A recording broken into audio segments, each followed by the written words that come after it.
네, 식사 맛있게 하셨습니까? 네. 식사 갈수록 맛있어집니다. 회사밥보다도 맛있는 것 같아요. 자, 오늘 이번 시간의 메시지는 마태복음 22장 15절부터 23장 이렇게 추가하도록 하겠습니다. 우리가 알다시피 구약은 예표요 그림자이고 신약은 실제입니다. 구약이 하나의 사진이라 그러면 사진의 실물이 신약에는 온 것입니다. 우리는 지금 어느 시대에 살고 있습니까? 구약 시대입니까? 신약 시대입니까? 신약 시대는 실제 시대입니다.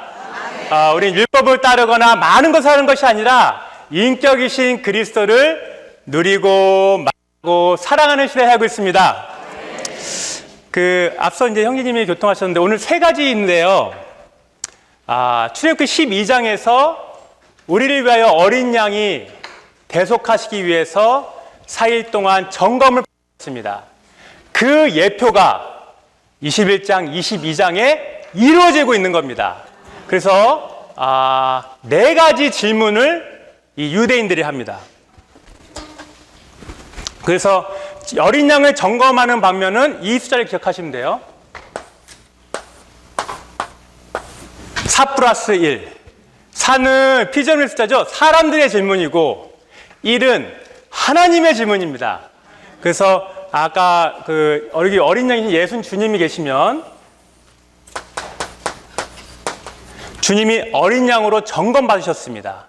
아까 형님이 고통하셨지만 첫 번째는 어떤 무리들이 했죠? 대제사장과 장로들이 검사를 하였습니다. 주님은 책임있게 있는지 흠이 없는지 오류가 있는지 어떻게 했습니까? 그분은 무결하셨습니다. 할렐루야! 우리가 믿는 그분은 무결하신 분입니다.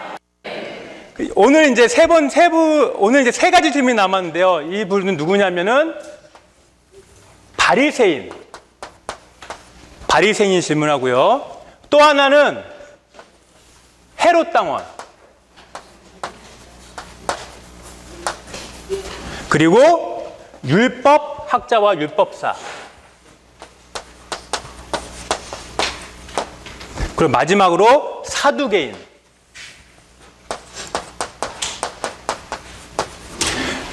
이스라엘 유대인들 중에 지식인의 지식인층이요 지도자의 지도자라는 모든 사람들이 주님을 흠을 잡으려고 모였습니다. 그래서 그들이 질문하는 게 오늘의 내용입니다. 그래서 첫 번째 질문은 앞서 권위에 대해서 했습니다. 다시 복습하지만 그분의 권위를 말씀했을 때 그 권위가 누구에게 오는 것인가 할 때 포도원의 비유와 그리고 또 장자권의 비유와 그리고 예복의 비유를 말씀하셨습니다. 이번에는 두 번째 질문은 바리새인이 혼자서는 불가능한 거예요. 아무리 머리를 짜내도 주님의 채잡을 게 없어서 헤롯 당원과 결탁을 합니다. 그 두 번째 질문은 이 둘이 결탁을 해서 질문합니다. 이 질문을 말씀을 읽도록 하겠습니다. 23장 15절입니다. 22장 15절이죠. 그때 바리새인들이 물러나서 어떻게 하면 예수님의 말씀을 트집잡아 함정에 빠뜨릴까 모의하고 자기네 제자들을 헤롯 당원들과 함께 예수께 보내어 말했다. 다시 말해서 정치적으로 뭔가 올무를 닦으려고 하는 것입니다. 근데 이 말씀을 하기 전에 이들이 어떤 사람들인가 알 때 그들의 질문을 알 수 있습니다. 바리새인들은 분리주의라는 뜻이죠. 이스라엘 백성이 포로가 되고 또 악한 왕들이 있고 그래서 하나님의 말씀이 희귀해졌습니다. 사람들이 율법을 읽지 않게 되었어요. 그래서 기원전 200년부터 율법의 회복운동이 일어났습니다. 그래서 그들은 하는 율법을 읽게 하고 하는 율법을 가르치게 되면서 유대인들이 이들을 존경하게 되었어요. 그들이 바로 바리새인들입니다. 굉장히 좋은 성박자죠. 하지만 바리새인들이 시간이 흐르면 흐를수록 인격이신 그리스도를 관심하지 않고 율법과 문자에 치중하게 되었고 자신이 경건한 것을 오히려 드러내려는 위선에 빠지게 되었고 그들의 속은 검해졌습니다. 이들이 바리새인이고요. 여기에 보면 율법학자가 있고 율법사가 있는데요. 율법학자는 개혁성경의 서기관으로 되어 있습니다. 이들의 주된 것은 율법을 가르치는 사람들이에요. 그리고 율법사는 율법을 연구하는 사람들입니다. 이번에 질문은 율법을 가장 잘하는 율법사가 질문하거든요. 이들은 유대인들의 존중을 받고 하는 율법을 철저히 준수하기 때문에 이스라엘 백성들 입장에서는 애국 노선이죠. 우리나라가 일제시대에 있을 때 일본에 서지 않고 자기 나라를 위해서 운동하는 사람들처럼 애국에 있는 사람들입니다. 헤롯 당원들은 말 그대로 로마 정부의 편에 있는 열성 당원들이죠. 이들은 그리스 그리고 헬라의 문화와 법을 계속적으로 이스라엘 백성들에게 침투하려고 했던 사람들입니다. 그리고 사두개인들도 여전히 제사의 직분을 수행하고 있지만 이들은 부활을 믿지 않고 영을 믿지 않고 천사를 믿지 않는 지금으로 말하면 현대주의와 같은 사람들이었습니다. 그러면 이 둘을 보면 이들은 유대인에게 친유대인들이고 이들은 유대인 입장에 볼 때는 매국이 되는 거예요. 이런 사람들이 이 둘은 친해질 수가 있습니까? 없습니까? 절대 친해질 수가 없는 거죠. 애국과 매국이 하나 될 수 없습니다. 근데 이들이 처음으로 하나가 됐습니다. 무엇 때문에요? 주님을 검사하려고. 정치가 이런 겁니다. 자신의 모든 노선을 버리고 자신의 이익을 위해서는 한해 손을 잡는데 바로 바리새인과 헤롯 당원입니다. 그런데 이들이 질문한 것이 무엇이냐? 우리가 잘 아는 17장입니다. 17절입니다. 가이사에게 인두세를 바치는 것이 옳습니까? 그렇습니까? 인두세는요, 말 그대로 사람의 수만큼 세금을 내는 거예요. 그래서 세금을 물을 때 가장 쉬운 겁니다. 그 사람이 부자이든 가난하든 어리든 나이가 많든 남자든 여자든 그냥 한 사람이면 한 데나리온을 내는 세였어요. 누구한테 내는 겁니까? 이게 로마 정부에 내는 세였습니다. 우리가 알다시피 마태복음 17장에 있는 이 성전세가 있거든요. 성전세도 사실은 인두세의 개념이에요. 출애굽기 30장에 있는데 20세가 넘는 사람들에게는 은 반세계를 냈어요. 무엇을 위한 거냐면 그것을 성막과 성소에 쓰이도록 한 겁니다. 그래서 성막이 은받침들이 있죠. 그게 성전세로 드려진 거죠. 마태복음 17장에서 베드로한테 주님은 당시의 선생 성전세를 냅니까 안 냅니까 했던 그 질문은 요 성전세고요. 지금 이 바리새인과 헤롯 당원이 질문한 것은 로마 정부에 내는 인두세를 말합니다. 그래서 인두세를 냅니까 안 낸다 할 때 어떻게 대답해야 됩니까? 낸다고 하면 이들이 반발하는 것입니다. 어떻게 이스라엘 유대인이 로마 정부에 세금을 냅니까? 우리는 반대합니다. 이들이 반대하는 거죠. 만약에 안 낸다 그러면 옳거니 어떻게 정부에 세금을 안 내느냐.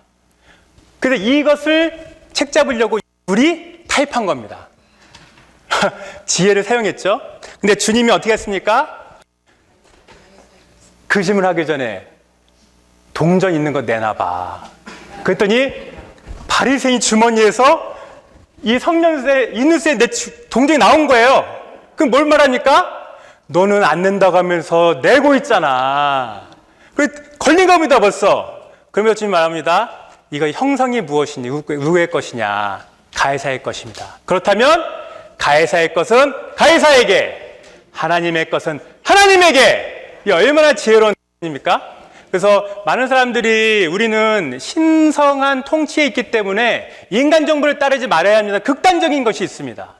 또는 우리는 하나님의 통치를 받지 않고 인간 정부에 속해 하는 말도 두 가지 맞지 않습니다. 우리는 두 가지의 통치를 받고 있습니다. 우리는 외적으로는 인간 정부에 순응해야 됩니다. 주님은 단 한 번도 운동을 하지 않으셨습니다. 이 당시에 노예제도가 있었지만 오히려 노예에게 너는 종에 충성하라고 하였습니다. 주님은 정치에 관심이 없으세요. 우리의 유일한 것은 우리의 인간적인 권위, 상사가 있다면 상사, 또는 우리나라의 대통령, 주님이 세우신 것입니다. 우리는 그것의 권위를 인정하고 우리는 내적으로 하나님의 신성한 통치를 받는 것이 합당한 길입니다. 그리고 이제 여기서 이제 이들이 말이 할 거 없으니까는 두 번째는 사두개인이 나타났습니다. 사두개인이 질문한 것은 율법을 아니까 신명기 25장의 형수치수인가요? 형사치수죠. 네. 남편이 죽으면 가장 가까운 친척에게 짝을 이루어서 후사를 잇는 겁니다. 이 구절 때문에 우리가 앞서 교통했듯이 주님의 그리스도의 족보가 이어진 것입니다. 유다와 다메아에 의해서 다말이 남편이 죽었습니다.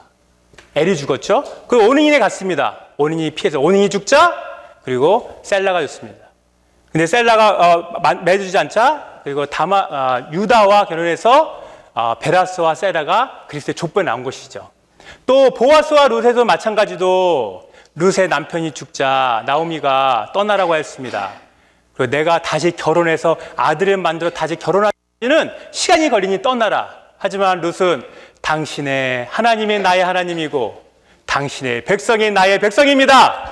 이러한 믿음을 가지고 가까운 친척인 보아스와 결혼해서 오벳을 낳고 이세를 낳고 다윗을 낳습니다. 그런데 유대인에게는 이 신명기 25장 이 구절이 굉장히 중요한 구절이었어요. 근데 사두개인은 이 구절을 책잡아서 공격한 겁니다. 여기 7형제가 있습니다. 남편 첫째가 죽었습니다. 그리고 둘째가 결혼하고 셋째가 결혼하고 일곱째가 결혼했는데 후사가 없습니다. 근데 부활하면 과연 누구의 남편입니까? 이게 현대주의의 그런 질문이거든요. 근데 주님이 말씀하십니다. 당신은 성경도 모르고 하나님의 능력도 모르는도다. 뭘 말합니까? 당신은 부활도 모르고 부활의 능력도 모르는구나. 부활 그날에는 결혼도 하지 않고 시집도 가지 않고 장가도 가지 않는다. 그러면서 뭐라 말씀하시냐면 그 유명한 구절. 나는 우리의 하나님은 아브라함의 하나님이요 이삭의 하나님이요 야곱의 하나님입니다. 그 구절을 몰랐을까요? 이것이 무슨 뜻인가? 그것은 우리 하나님은 살아있는 하나님일 뿐만 아니라 산자의 하나님이라는 것입니다. 그러므로 아브라함과 이삭, 야곱은 부활한다는 것이죠. 이 말을 듣고 사두개인들이 한마디도 할 수 없었습니다. 제가 이 구절을 보고 성경을 보다가 이런 구절이 되게 많더라고요. 우리의 하나님. 전 그동안에는 우리의 하나님은 내가 소유한 하나님, 내가 사랑하는 하나님을 생각했거든요. 우리의 하나님은 우리 모두가 부활할 것을 말하고 있습니다. 할렐루야! 두 번째 질문이었고요. 세 번째 질문이었습니다. 그리고 네 번째 질문은 아까 말한 율법사, 이제는 내가 나서야겠다. 나는 율법만 평생을 연구한 사람이다. 그 율법사 나타나서 마지막 네 번째 질문을 합니다. 율법사가 한 질문은 여러분도 알겠지만 율법 계명 중에 뭐가 가장 큽니까? 그 저희가 뭘까요? 왜냐하면 율법을 연구하다 보면요, 율법이 100가지라도요 한 가지만 어그러지잖아요. 그럼 율법을 범한 겁니다.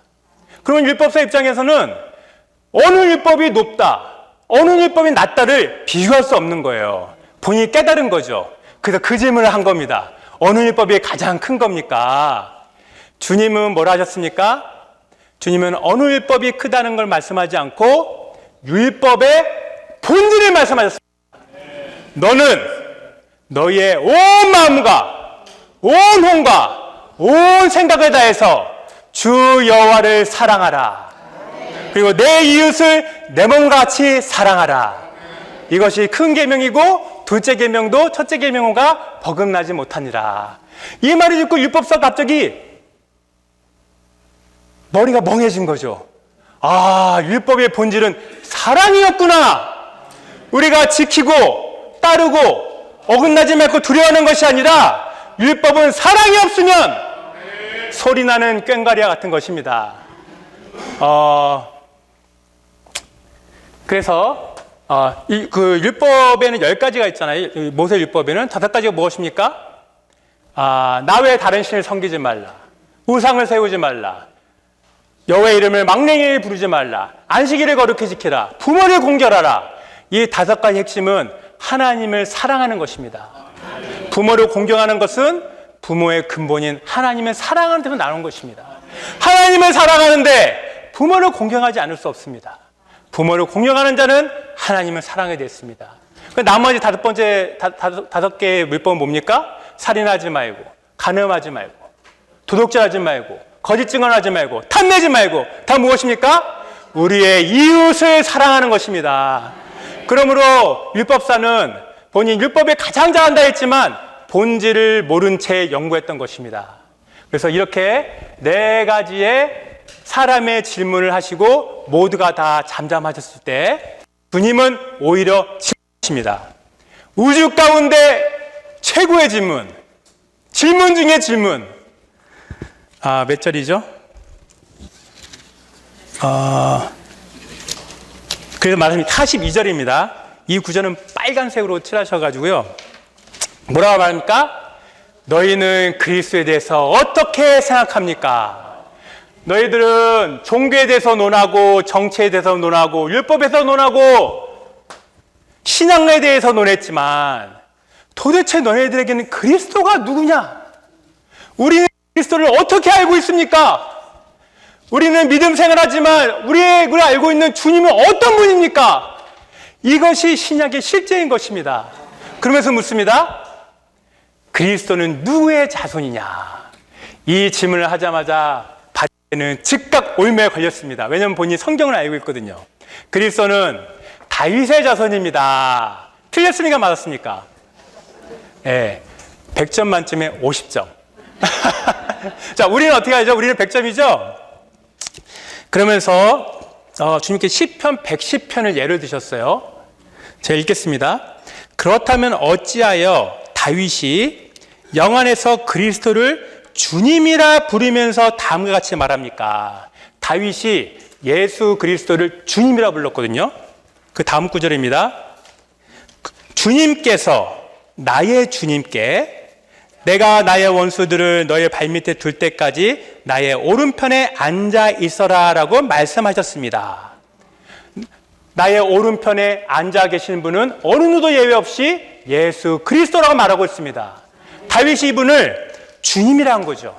그전에는 여호와만 주님이었지만 예수가 주님인 것입니다. 그러면서 다윗이 그리스도를 주님이라고 부른다면 그리스도께서 어떻게 다윗의 자손입니까? 다시 말해서 이들에게는 그리스도가 다윗의 사람의 아들로 오는 것을 알았지만 하나님의 아들이라는 것을 인정하지 않았던 것입니다. 그럼 우리는 두 반면을 알아야 됩니다. 하나는 그분은 다윗의 자손일 뿐만 아니라 그분은 다윗의 주님인 것입니다. 그래서 아마도 저희가 요한복음 또 계시록 하면서 이 두 부분 많이 알았기 때문에 두 구절만 제가 꼭 기억해 주면 좋겠습니다. 로마서 1장 3절 4절입니다. 가장 명확한 구절이죠. 육신을 따르면 그분은 다윗의 씨요. 육신을 따르면 그분은 다윗의 자손이고 다윗의 아들입니다. 거룩의 영으로 따르면 그분은 그리스도입니다. 그분은 하나님의 아들입니다. 이 두 구절이 가장 유명하고요. 그리고 이렇게 다윗이 있으면 나무가 쓰면서 이렇게 순이 있고 뿌리가 있잖아요. 그죠? 계시록 5장 5절은 그리스도 예수가 다윗의 뿌리라고 말합니다. 그리고 예레미야 23장 5절에 보면 그분은 다윗의 순이라고 말하죠.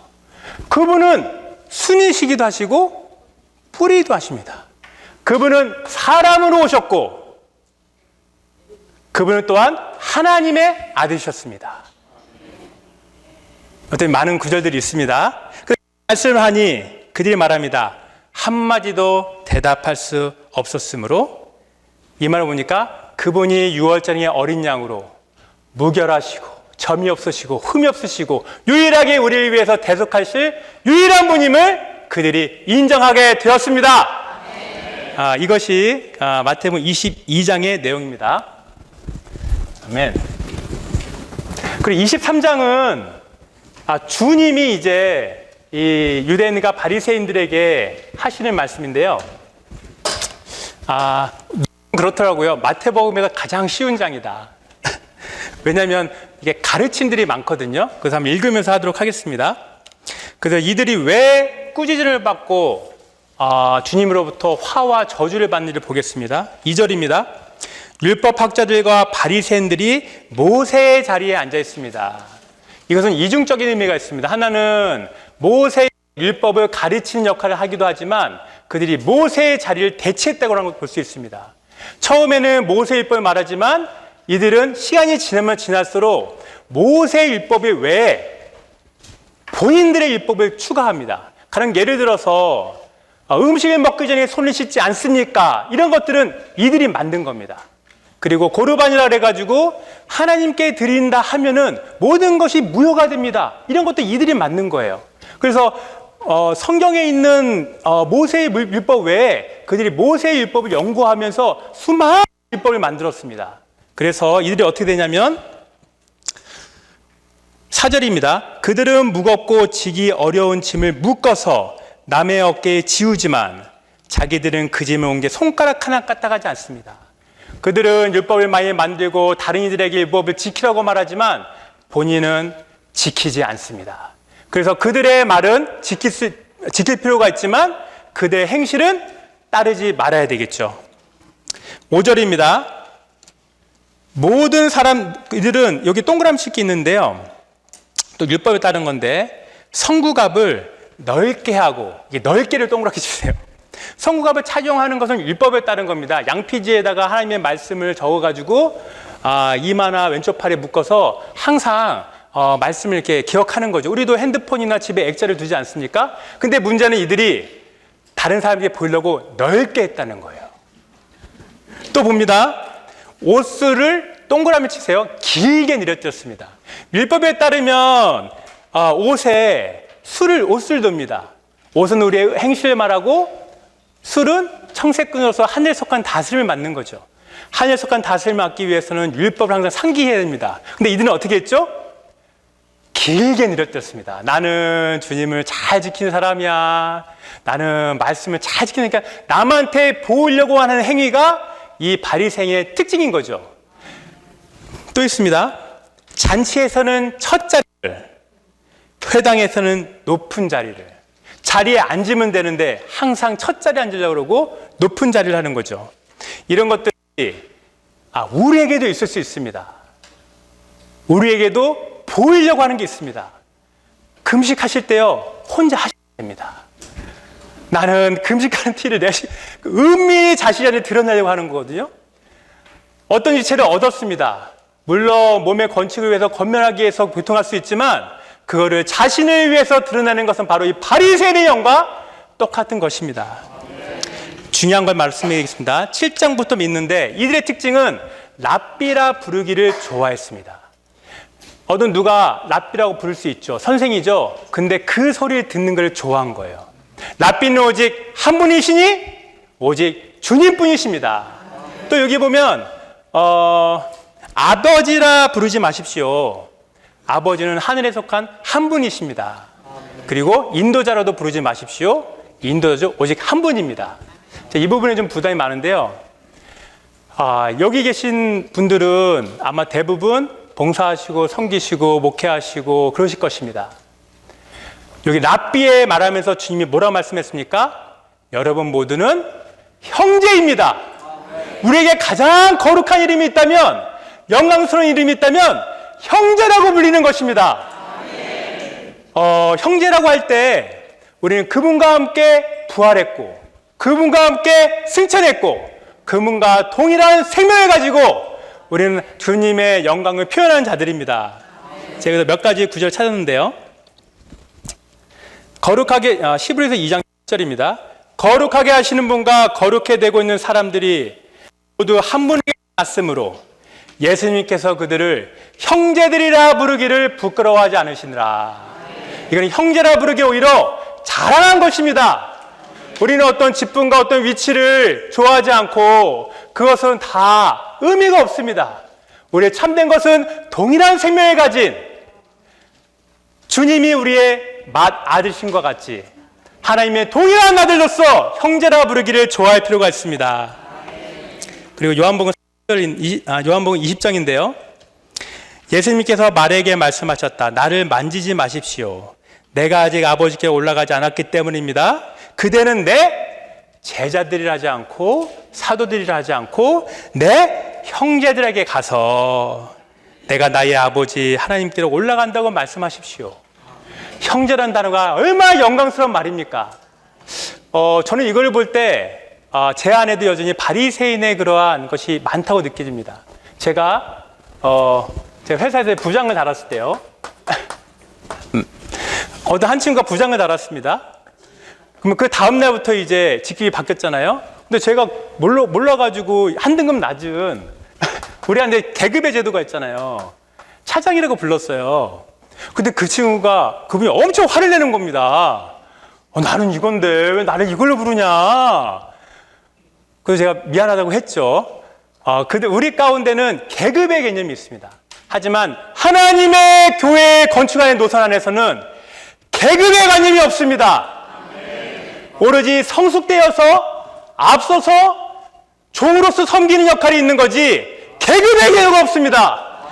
조직의 개념이 없습니다. 그래서 제가 이렇게 됐었는데 또 어떤 사람도 저를 이렇게 차장이라고 부르더라고요. 근데 그 친구가 첫날은 괜찮았어요. 근데 그 친구가 2년이 지나고 2년이 지나도 저를 차장으로 부르는 거예요. 그때 제 안에 쓰더라고요. 그래서 제가 이 말씀 보면서 내 안에도 이러한 것이 있구나. 어느 누구 대위 없이 저는 쿨한 척 했지만 계급의 개념이 있는 겁니다. 타락한 사람은 반드시 계급의 개념이 있습니다. 그러나 우리는 이러한 말씀, 납비라 부르기를 싫어해야 합니다. 주님, 이거는 계급에 속한 것입니다. 이 아버지라 부르지 마십시오 했잖아요. 아버지라 부르는 거 어디 가장 많이 씁니까? 천주교. 신부, 아버지. 교부, 아버지. 근데 모두를 아버지라 부르고 있습니다. 아버지는 누굽니까? 하늘에 계신 우리의 유일한 분이 아버지인 것입니다. 하나 더 말씀드릴게요. 교회는 몸이잖아요. 우리는 몸된 지체입니다. 교회는 사실 머리가 없습니다. 유일한 머리는 그리스도입니다. 근데 교회에 너무 머리가 많습니다. 그리스도가 머리가 됩니다. 특별히 이렇게 봉사하시고 섬기시는 분들은 본인이 머리가 되지 않기를 주의해야 합니다. 내가 머리가 되는 이상 몸이 파괴되는 것입니다. 내가 머리가 되는 이상 중간 머리가 생기는 것입니다. 이것이 계급제도죠. 그래서 사실 우리가 주님을 사랑하고 우리가 다만 몸의 지체라고 한다면 어떤 지체가 문제를 가져오고 어떤 것을 의사결정할 때 내가 결정하지 않습니다. 어떤 지체가 A를 해야 될까요? B를 해야 될까 묻습니다. A를 하시는 게 좋겠습니다라고 말하지 않습니다. A가 하는 게 좋다고 느끼지만 형제가 주님께 물어보십시오. 형제 안에 기름 부음을 따르십시오. 그것이 우리에게 합당한 인도입니다. 우리의 봉사와 인도는 뭔가를 가르치거나 뭔가를 정하거나 뭔가를 통제하는 것이 아니라 유일한 것이 그리스도로 승복하게 하도록 인도하는 것입니다. 그리스도와 그 형제 안에 말씀한다면 그 형제는 선택할 것이고 주님이 책임질 것입니다. 교회 안에는 중간머리가 없고 계급이 없습니다. 근데 여기 바리새인들과 서기관들은 본인이 계급이 된 거였어요. 본인이 율법을 만들고 그거를 지시하고 그를 따르게 했습니다. 교회의 순수한 이러한 몸된 머리이신 그리스도와 몸인 교회가 참된 회복되길 원합니다. 제가 몇 분까지죠? 네. 마지막으로 그러면서 말합니다. 여러분 중 가장 큰 사람은 여러분의 종이 되어야 한다고 말하고 있습니다.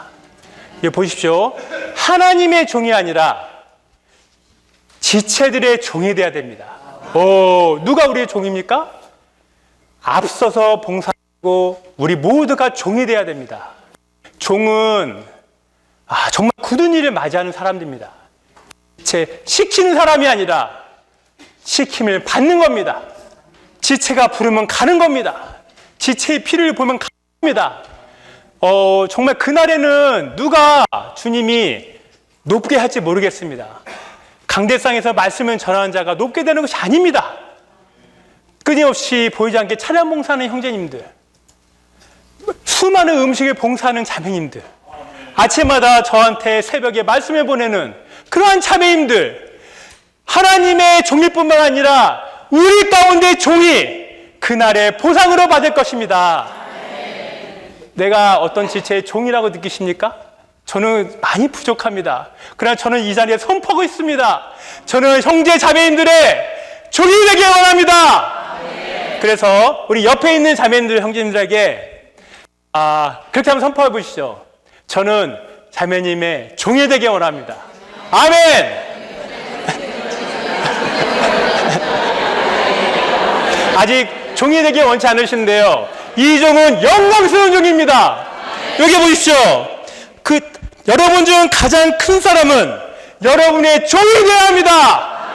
그래 볼 때, 저 형제님은 정말 교회의 종 같다. 노예 같다. 얼마나 지체를 섬기는지 정말 그러한 시대가 되길 원합니다.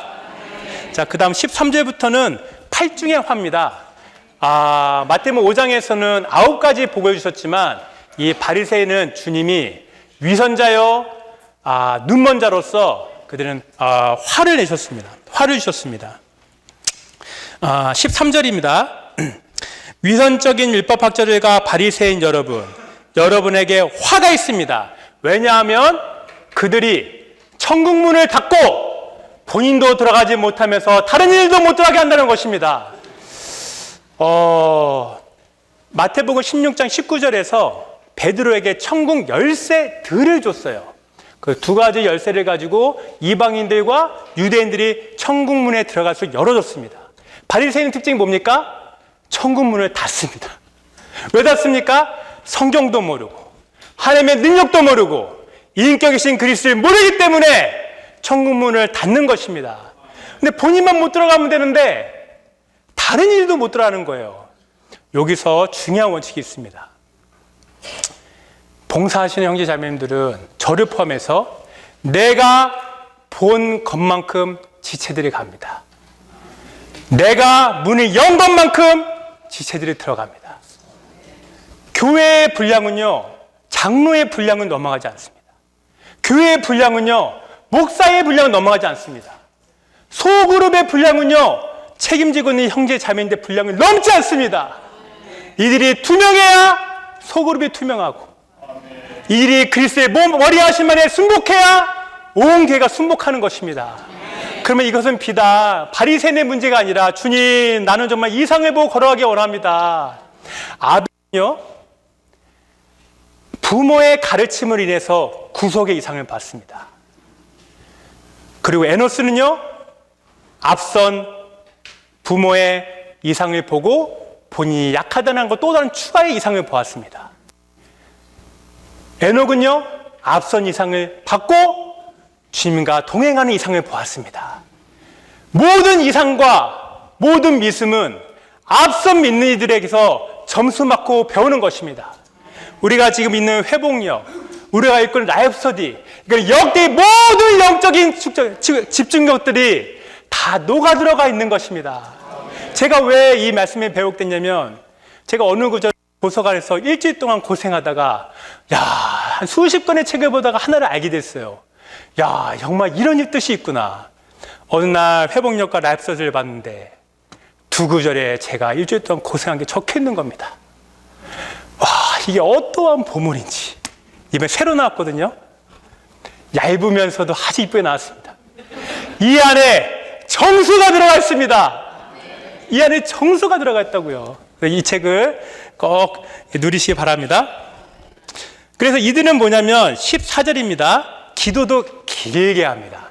길게 기도하는 게 잘하는 것 같죠? 남에게 보이려고 하는 기도는 위선적인 기도입니다. 그리고 이제 16절, 17절에 보면 이들이 이제 눈먼 소경이죠. 소경이어서 소경이 인동왔습니다.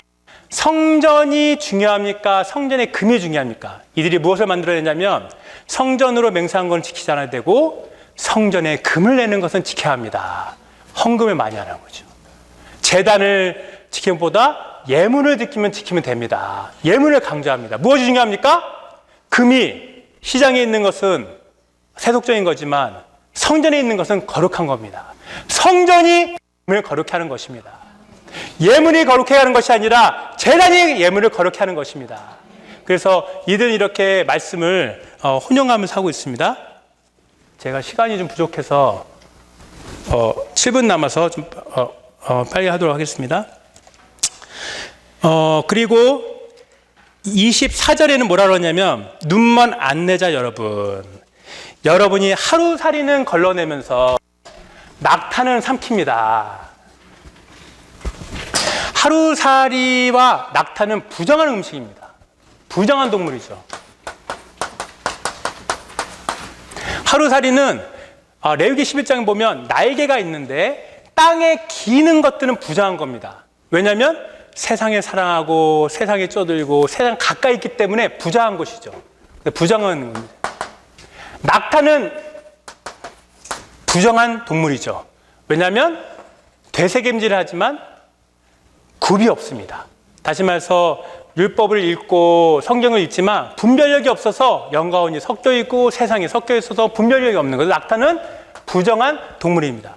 그래서 율법에 따르면 하루살이도 거르고 낙타도 걸어야 됩니다. 그런데 바리새인은 어떻습니까? 하루살이는 거릅니다. 가장 작은 것들. 근데 사실 하루살이는 제가 물 먹을 때 이게 살짝만 해도 슛으로도 먹을 수 있잖아요. 근데 얼마나 철두철미하면은 하루살이는 거릅니다. 집회는 듣지 않아야지. 매일 성경 한 장을 읽어야지. 그죠? 좋은 행동해야지. 이게 다 하루살이 같은 거예요. 그런데 커다란 낙타, 일상생활 가운데 가장 큰 낙타는 먹는 겁니다. 이것도 부정한 거는 먹지 말아야 되고 낙타도 먹지 말아야 되는데 낙타는 먹는 겁니다. 우리에게 낙타는 무엇입니까? 지체를 미워하는 겁니다. 주님의 세상은 사랑합니다. 오히려 실수로 하루살이를 먹을 수 있지만 낙타는 먹으면 안 되죠. 근데 바리새인들은 낙타는 집어삼킵니다. 집에 가셔서 나는 정말 종교적으로 신앙적으로 잘 생활하는 것 같지만 나에게 낙타가 무엇인지, 내 안에 누군가를 용서하지 않는 게 있다면 그것이 낙타인 것입니다. 그것이 개인 내 자식인 것입니다. 왜냐하면 주님 말씀하셨습니다. 형제를 미워하는 자는 살인하는 겁니다. 그럼 우리에게 그러한 긍휼과 은혜가 충만하길 바랍니다. 넘어가겠습니다. 그래서 이렇게 8중에 저주를 하셨고 마지막으로 주님은 37절에 이제 이들에게 소망과 기대가 없다는 것을 알시고 하나님의 갈망인 그분의 성전을 버리시게 되었습니다. 37절입니다. 예루살렘이여 예루살렘이여 그대는 신원자들을 죽이고 그대에게 보낸 사람들을 돌로 칩니다.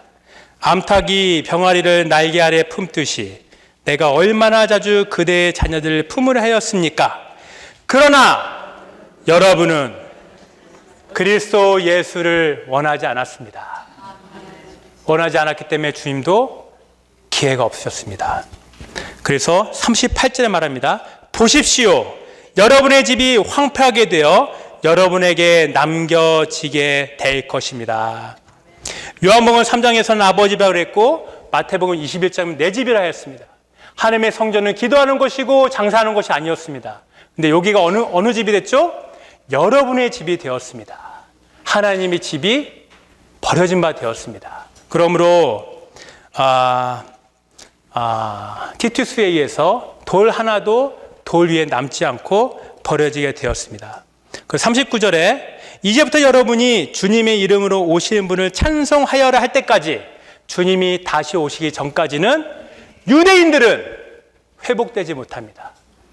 유대인들의 몇몇은 남는 자로서 주님을 영접하고 회복되지만 이스라엘은 주님이 오실 때 회복됩니다.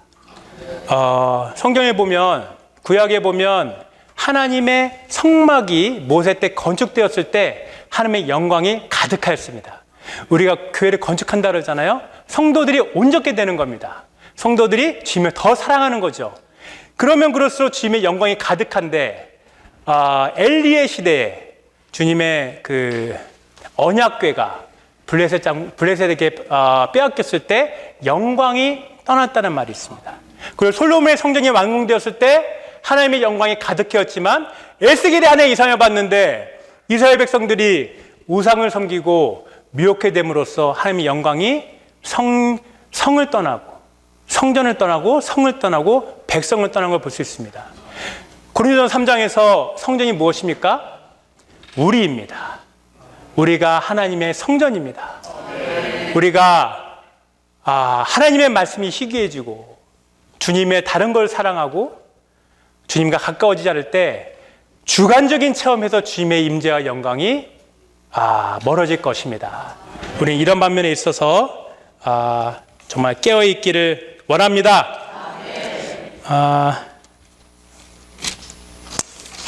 제가 한 구절만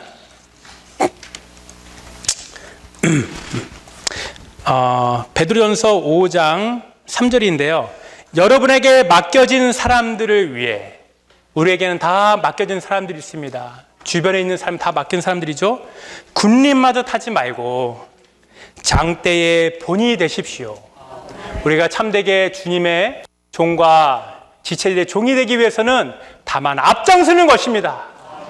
그리고 이런 말이 있습니다. 먼저 본을 찾으십시오. 우리의 앞장서는 본을 찾아야 됩니다. 만약에 본이 없다면 당신이 본이 되십시오.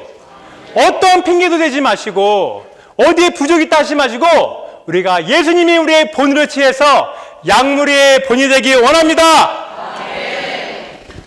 주님 감사합니다. 당신이 얼마나 사랑스러우시고 당신의 말씀이 얼마나 귀한지요. 당신의 말씀 한 말씀을 인격으로 취하고 사랑으로 취합니다. 우리 마음 안에 더 적셔주시고 바리새인의 위선적인 생활들, 율법적인 행위들 주님 타파하게 하시고 살아있는 그리스도를 살아내게 하여 주십시오.